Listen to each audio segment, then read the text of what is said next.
All right, let's jump into another deep dive. Today, we're looking at something you might not expect, the 2024 U.S. presidential election and how it's all tangled up with the world of cryptocurrency. Yeah, definitely not your typical pairing. So we've got a whole bunch of Newsweek articles from like the past few weeks, really fresh stuff covering market trends and The big players. yeah, exactly, and how people are reacting to this whole thing. It's a pretty wild mix. For sure. So that's what we're going to unpack today. Did a Trump whale really ignore all the polls and make millions betting on the election? Did Trump's win actually make Bitcoin go through the roof? Yeah. And, What about the Trump family? right. What about their whole cryptocurrency thing? Yeah, let's get into it. One of the big things everyone's talking about is how Bitcoin just exploded after Trump won. Yeah, it went over $75,000. Crazy. A record high.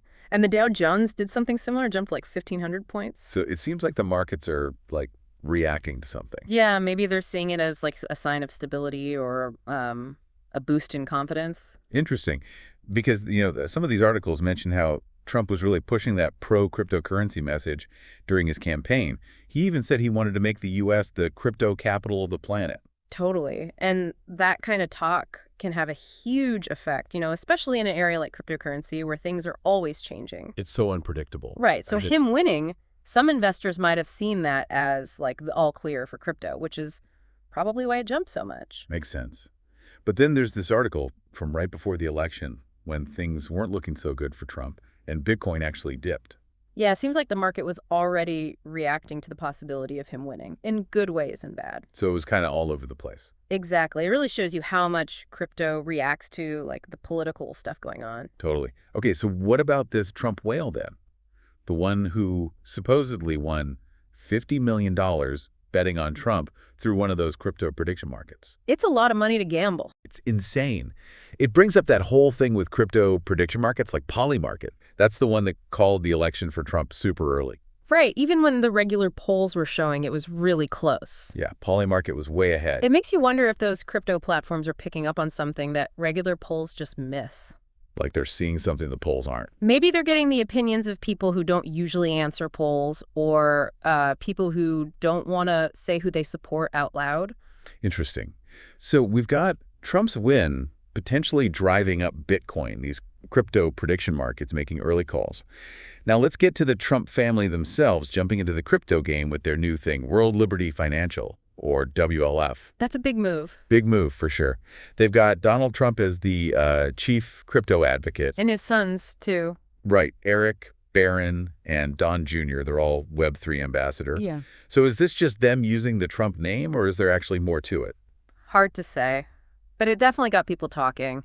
Their website crashed when the coin went on sale. Too many people trying to get it. Really? Yeah, over 2,900 investors bought like 344 million tokens in just the first hour. Wow. So people are definitely buying into it, at least at first. Yeah. But I'm also seeing some pushback, especially from the crypto community itself.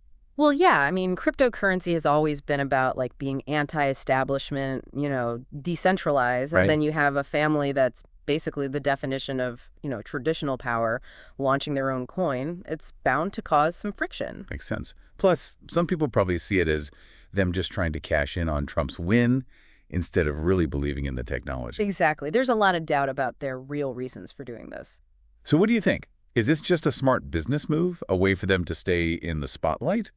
Or do they actually think cryptocurrency is the future? It's probably a bit of everything. They definitely see an opportunity, and they're not going to pass it up, that's for sure.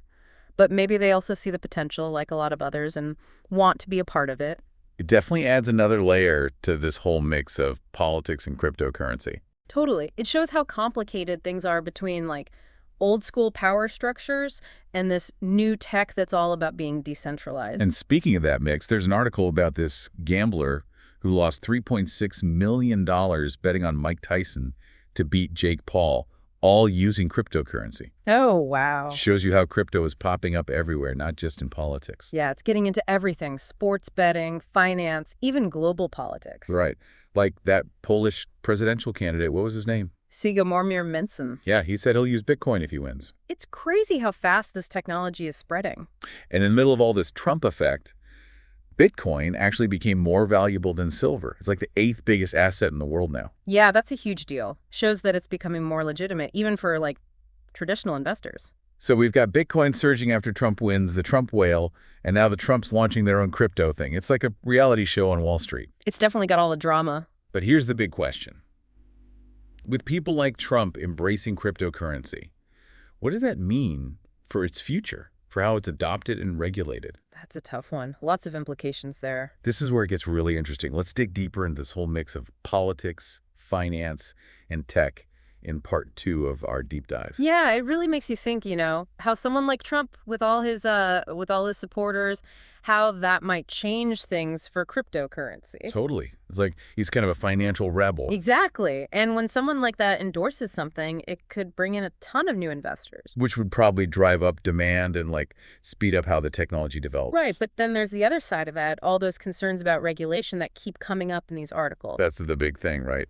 No one really knows how cryptocurrency is going to be regulated. Yeah, the rules are still changing, and governments are scrambling to figure out how to deal with this whole new type of asset. It feels like the Wild West out there. That's what some of these articles are saying.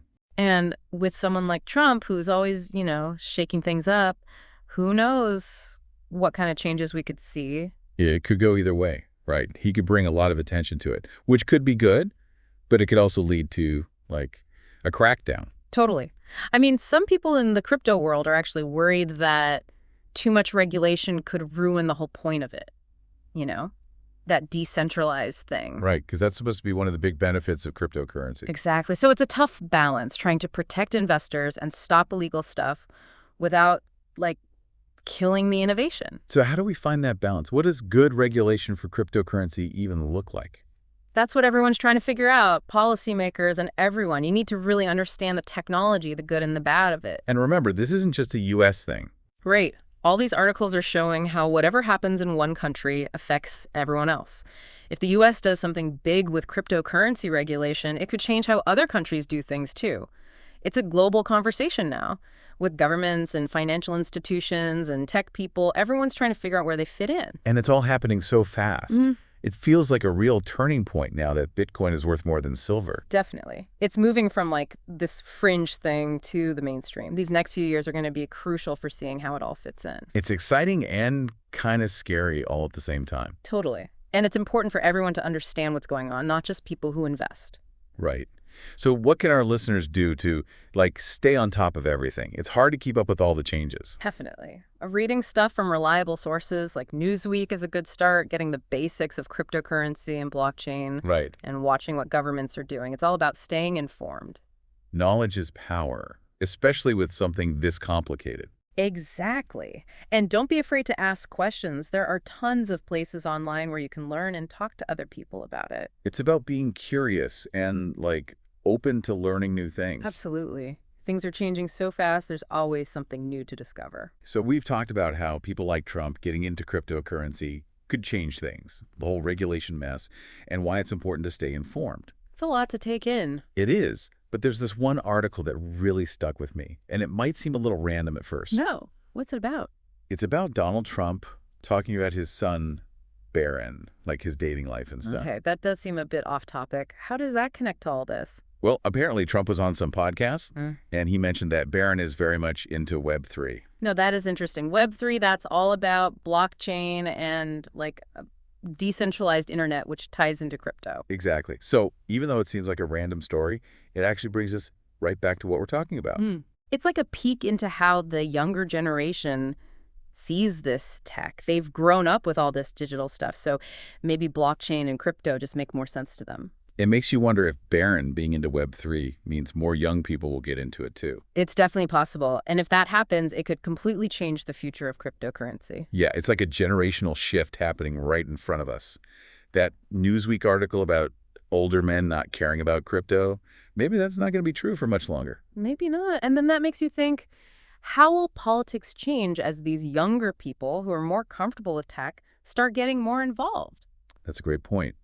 Could we see campaigns using crypto to raise money or even making it part of their platforms? It's not impossible. We're already seeing some politicians, like that Polish guy we mentioned, bringing crypto into their campaigns. Right. And as younger people get more power, we might see it even more. It's mind-blowing to think about, what if political donations were all done through crypto or we voted using blockchain? It sounds like sci-fi, But the technology is already here. Exactly. Whether it actually happens in politics, we'll see, but it's definitely something to think about. It's pretty exciting and a little bit scary how tech is changing politics like this. It shows how fast things are changing and how important it is to stay informed and be ready to adapt. What we do now will shape the future. So as we finish this part of our deep dive, what's the one thing you want our listeners to remember? I'd say be curious, stay informed, and don't be afraid to jump in. Cryptocurrency is complicated, but it's also full of possibilities. By learning about it, both the good and the bad, we can help make sure it benefits everyone. I love that. We've covered a lot today, but like with any deep dive, we've just scratched the surface. There's always more to learn. And that's what makes it so cool. The world of cryptocurrency is full of surprises, and we're all part of the ride. This has been an amazing deep dive. But stick around, because in part 3, we're going to zoom out and look at the bigger picture, what all this means for the future of cryptocurrency. Wow, we've really gone deep on this one, haven't we? From the Trump effect to the Trump family's crypto plans and even Baron Trump's interest in Web3. Yeah, it really shows how tangled up politics, finance, and technology are these days. And what's really striking is just how fast everything's moving in the crypto world. It's like a roller coaster, that's for sure. Seriously. Remember, like, just a few years ago, crypto was this, like, niche thing, mostly for tech people. Right, early adopters, the whole 9 yards. Exactly. Now it's everywhere. It's on Wall Street. It's in political campaigns. People are talking about it everywhere. It's like we're watching the whole system change right in front of us, how we think about money, tech, even power. Yeah, it's a total paradigm shift, right? Yeah. Because cryptocurrency basically challenges the way things have always been done. It's decentralized. It puts more control in the hands of individuals. Exactly, and that's what makes it so exciting, I think. It could really level the playing field, give more people a chance who've been shut out of traditional finance. I totally agree. It's like cryptocurrency is going around the gatekeepers and letting people participate directly. That's a great way to put it. And that's why it's so important to pay attention to all this. It's not just about making money. It's about how power is shifting. Okay, so big picture, what does this all mean for the future? Where do we go from here? The million-dollar question, right? No one knows for sure, but it's clear that cryptocurrency is going to be a major player in the 21st century. A lot of these articles are super optimistic, talking about how crypto could revolutionize everything. Yeah, the potential is definitely there, but we got to be realistic too. There are still some big hurdles, like figuring out how to scale it up, make it more secure, and deal with all the regulatory uncertainty. Right, and let's not forget about the potential for, bad actors using it for illegal stuff. Of course. Like any powerful tool, it can be used for good or bad. It's up to us to make sure it's used responsibly. So as we wrap up this deep dive, what's the one thing you want our listeners to take away from all this? I'd say stay curious, stay informed, and don't be afraid to get involved. The crypto world is complex and it's always changing, but it's also full of opportunity and excitement. By learning about it, both the good and the bad, we can help shape its future and make sure it benefits everyone. That's a fantastic message. And on that note, I think we've reached the end of our deep dive into the 2024 election and the world of cryptocurrency. Thanks for joining us on this wild ride.